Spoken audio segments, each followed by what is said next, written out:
Good evening. आप लोगों को हम physics 12th class physics 8 chapter विद्युत चुम्बकीय तरंगे वाले चैप्टर से एक टॉपिक है, छोटा सा, बहुत छोटा टॉपिक है, विस्थापन धारा। विस्थापन धारा, इसके बारे में बहुत डिटेल में हम इसलिए नहीं जाएंगे क्योंकि जो इससे एग्जाम में क्वेश्चन पूछा जाता है वो बहुत कम नंबर का पूछा जाता है। यानी एक नंबर में मान लो विस्थापन धारा की परिभाषा है ना, तो इसलिए बहुत डिटेल में हमको इसमें नहीं जाना है। तो विस्थापन धारा क्या होता है ना, विस्थापन धारा, डिस्प्लेसमेंट करंट, विस्थापन धारा, डिस्प्लेसमेंट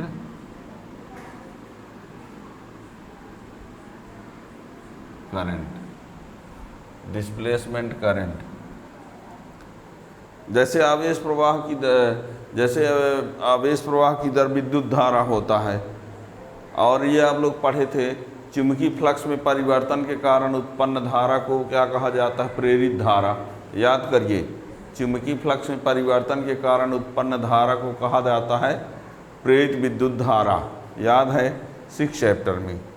ठीक ऐसे ही विद्युत फ्लक्स में परिवर्तन के कारण उत्पन्न धारा को विस्थापन धारा कहते हैं। चाहे विद्युत क्षेत्र में परिवर्तन बोल दीजिए, चाहे विद्युत फ्लक्स में, लेकिन ये जो धारा उत्पन्न होती है निर्वात वायु या किसी परावैद्युत माध्यम में, चालक में नहीं।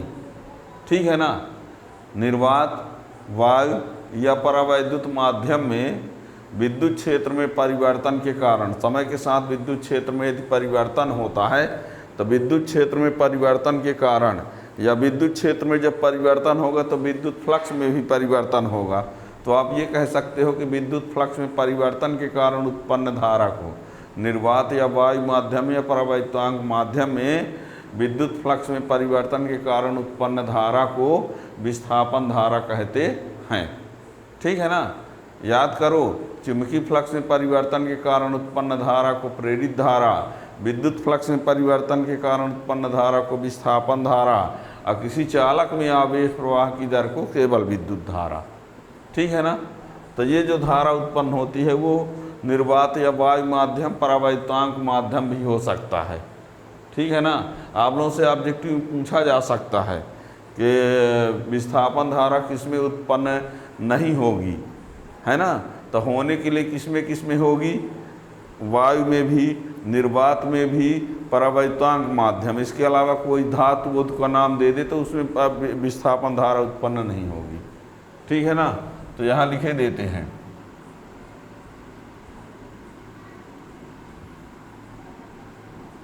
निर्वात वायु या परावैद्युत माध्यम में विद्युत फ्लक्स में परिवर्तन,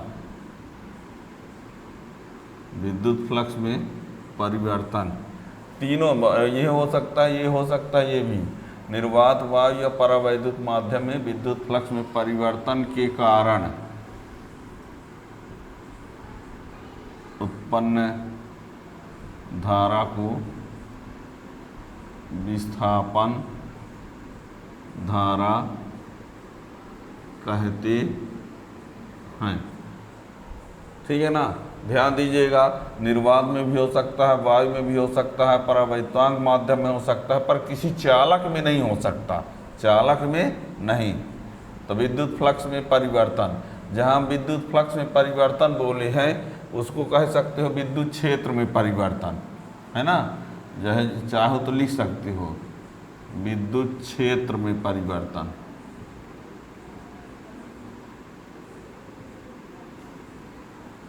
विद्युत फ्लक्स में परिवर्तन की जगह पर यदि मान लीजिए कोई विद्युत क्षेत्र में परिवर्तन लिख दे तो वो भी गलत नहीं है। निर्वात वायु या परावैद्युत माध्यम में विद्युत फ्लक्स में परिवर्तन के कारण उत्पन्न धारा को विस्थापन धारा कहते हैं। इसे आईडी से दर्शाया जाता है।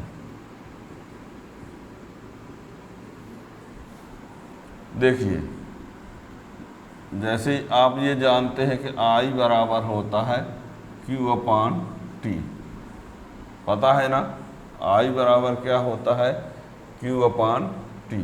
इसी को आई बराबर आप चाहो तो हो गया इतना लिख दो, डी क्यू अपान डी टी नहीं के इतना लिख सकते हो, कोई दिक्कत नहीं है, ठीक है ना। या कहो तो लिख देते हैं डी क्यू अपान डी टी, आई बराबर डी क्यू अपान डी टी।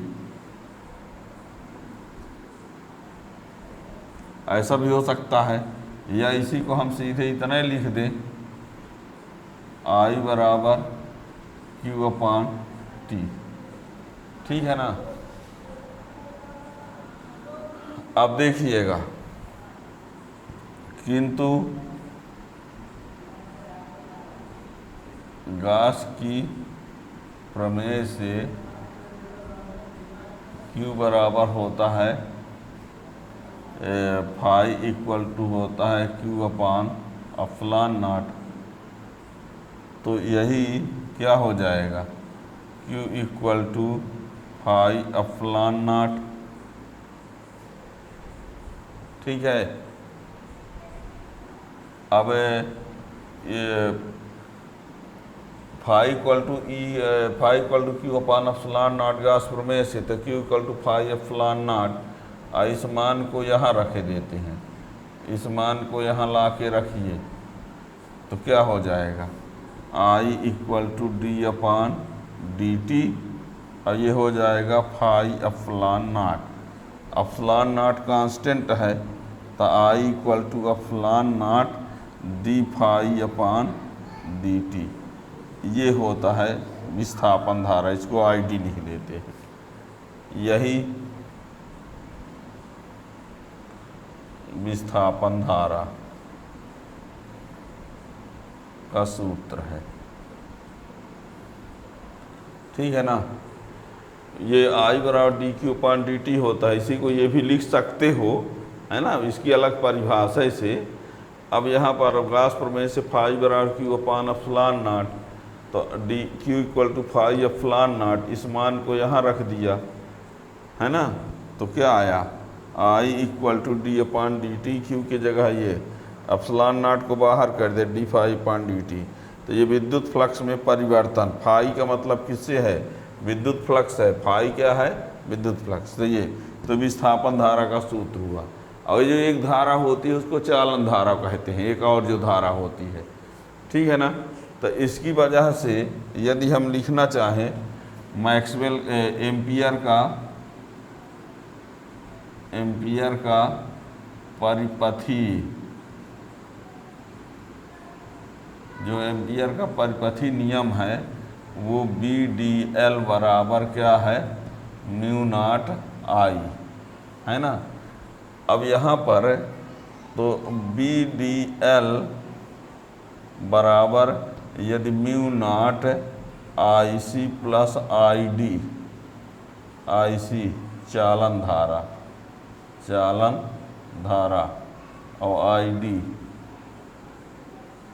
विस्थापन धारा, इसे एम्पियर मैक्सवेल का परिपथी नियम कहते हैं, या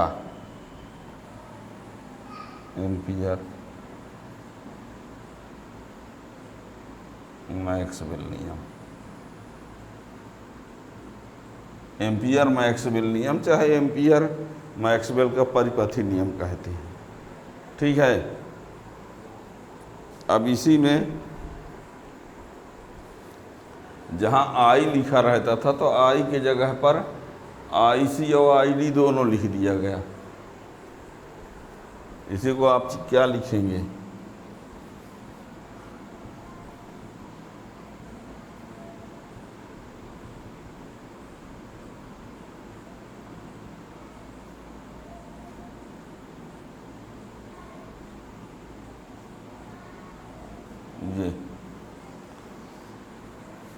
ये एम्पियर का मैक्सवेल नियम, ठीक है ना। ये चालन धारा, चालन धारा वो धारा जो आप पहले से जानते हो, ठीक है ना। याद रखिएगा, ये परिभाषा पूछ दी जाती है 1 नंबर में, है ना। आंसर इन 1 वर्ड 1 सेंटेंस में भी क्वेश्चन आजकल पूछे जाते हैं, है ना। तो निर्वात वायु या परावैत माध्यम में, इसमें भी हो सकता है, इसमें भी हो सकता है, इसमें भी हो सकता है। विद्युत फ्लक्स में परिवर्तन के कारण उत्पन्न धारा को विस्थापन धारा कहते हैं। आईडी से दर्शाया जाता है। धारा आई बराबर, ये जानते हो, आई बराबर dQ/dt होता है। गॉस प्रमेय से फाई बराबर ये होता है। इस मान को वहाँ पर ले जाके रख दिए, ठीक है ना। तो ये आ गया, इसी को क्या कहते हैं, यही विस्थापन धारा का सूत्र है। अब एम्पियर का परिपथी नियम ये होता है, तो आई यदि धारा, तो विस्थापन धारा भी यदि है, चालन धारा भी है, इसको बोलते हैं चालन धारा, इसको विस्थापन धारा, इन दोनों का योग कर दिया, इसके जगह ये मान रख दिए।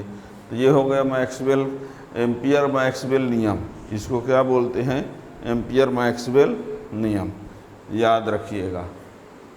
तो ये विस्थापन धारा के बारे में हो गया, ठीक है ना। तो इसमें तो ये विद्युत चुम्बकीय तरंगे वाले पार्ट से 1 नंबर का अच्छा क्वेश्चन है। और विद्युत चुम्बकीय तरंगों क्या हैं, विद्युत चुम्बकीय तरंगों के गुण, ये सब पीछे लेक्चर इसके बन चुके हैं, उनको आप देख सकते हो। विद्युत चुम्बकीय तरंगों के बारे में ये 2 पॉइंट विशेष रूप से याद रखना कि विद्युत चुम्बकीय तरंगे जो होती हैं, विद्युत चुम्बकीय तरंगों का जो अध्ययन, विद्युत चुम्बकीय तरंगों की खोज जो है मैक्सवेल ने किया था। किसने किया था? विद्युत चुम्बकीय तरंगों की खोज मैक्सवेल ने, लेकिन उसका प्रायोगिक अध्ययन हर्ट्ज ने किया है, ठीक है ना। एक महत्वपूर्ण बात यहाँ लिखे दे रहे हैं, यानी विद्युत चुम्बकीय तरंग की खोज मैक्सवेल और विद्युत चुम्बकीय तरंग का प्रायोगिक अध्ययन हर्ट्ज, ये है ना। अब विद्युत चुम्बकीय तरंग की खोज किसने? मैक्सवेल ने। और विद्युत चुम्बकीय तरंग का प्रायोगिक अध्ययन हर्ट्ज ने, ठीक है ना। अब विद्युत चुम्बकीय तरंग का एक लेक्चर हो चुका है पीछे से, अब विद्युत चुम्बकीय स्पेक्ट्रम का एक लेक्चर, ठीक है ना। तो उसको आप पीछे देख सकते हैं। और नए वीडियो के नोटिफिकेशन के लिए चैनल को सब्सक्राइब कर लेंगे। और ये बता दें, क्वार्टरली एग्जाम के पेपर सेट ए और सेट बी का ऑब्जेक्टिव का वीडियो बना दिया गया है। उसमें यदि किसी को कोई दिक्कत है और किसी क्वेश्चन का आंसर सब प्लेलिस्ट में जाएंगे, सब कुछ मिल जाएगा। यदि कोई नहीं मिलता है तो आप क्वेश्चन पूछ सकते हैं, नहीं जो मिलेगा उसका वीडियो बना दिया जाएगा। Thank you.